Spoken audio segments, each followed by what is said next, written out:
We heard from Mayor Keisha Lance Bottoms, who announced the resignation of Police Chief Erica Shields as she has stepped down. She, after many years with the department, apparently is going to stay with the department in some kind of as yet to be determined role, but stepping down from her position as chief so as not to get in the way of the reforms that she says and so many others say are necessary here in the city of Atlanta. It is Saturday night. It's 20 after 11. On the left-hand side of your screen is a fully engulfed Wendy's restaurant on University Avenue on the south side of Atlanta, where a fast food restaurant that was the scene of the death of a 27-year-old black man last night is now fully engulfed in flames after a day that started off peaceful, protesters around the city, and then, as we have seen in the recent past, Brittany, things taking a turn for the worse. And almost 24 hours ago is when we saw the first protest. CBS 46 was there. We were the only cameras there. We saw the first group of maybe 100 protesters outside of that Wendy's. And to look at where we are 24 hours later after so many developments throughout the day is just astonishing to see on TV. We don't know where things are going to head next. We're still waiting to see what's going to happen with this fire that's been burning now for hours, Rick. I mean, we saw this again. If you're just joining us, we saw these flames sort of bursting and pushing through the drive-through window live on air. And then moment by moment, they just grew and shot through the ceiling. And now this building is torched and charred. And we saw protesters setting other fires around that building. We still have protesters on the ground. They've been with us all night. We have Bobeth Yates with the latest information. Bobeth, exactly where are you?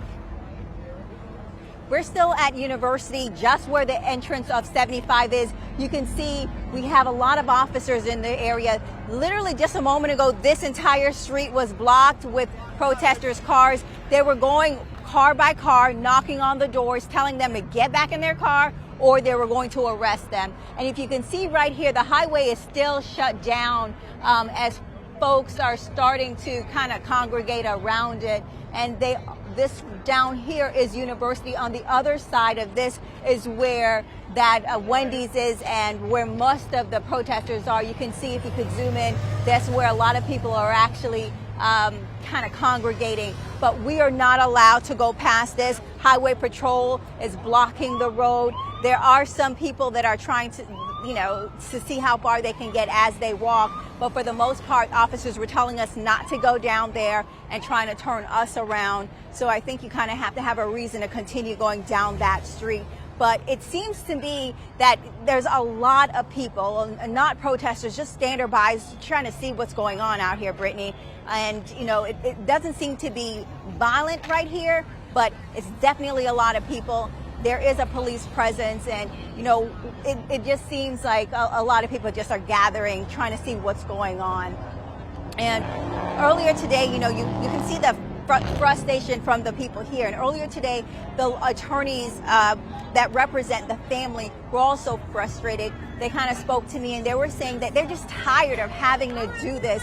In one instance, that one of the attorneys, that was Chris Story, he likened this situation to another one. I don't know if you remember the shooting of Walter Scott.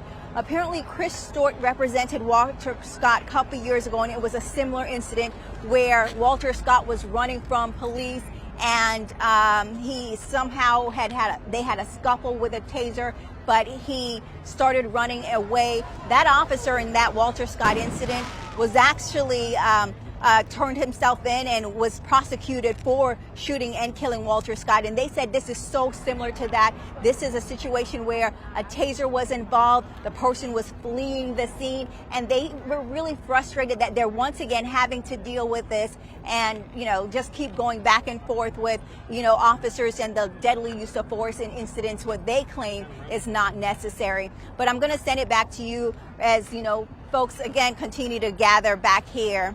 And we'll be out here getting more images for you as you need it. Bobeth, I just wonder if you could talk to us more about your conversation with the attorney that's been hired by the Brooks family.